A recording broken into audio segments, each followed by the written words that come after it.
কবিতা সেই হাত, কলমে শক্তি চট্টোপাধ্যায়, উচ্চারণে সুরজিৎ দাস। সেতারে ধ্রুব বাগচি। অভিনব দুটি হাতে দেয়াল দরজা খুলে দাও, ততক্ষণে রোদ্দুর পৌঁছেছে। গোটা রাত ঘুরে ঘুরে রোদ্দুর পৌঁছেছে ঘরে।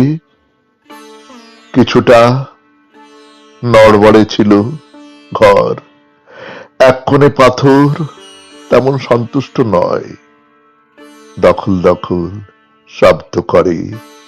দাবি তার ঘরটি ভরাবে, মানুষের মাথায় চড়াবে তার ভার, আর যদি পারি গিলে খাবে মানুষের স্বপ্ন নিয়ে বাঁচা অন্ধকারে।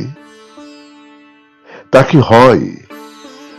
রোদ্দুরের ফুল ফোটে ঘরে, যে হাতে দরজা খোলো সেই হাত সানাও পাথরে।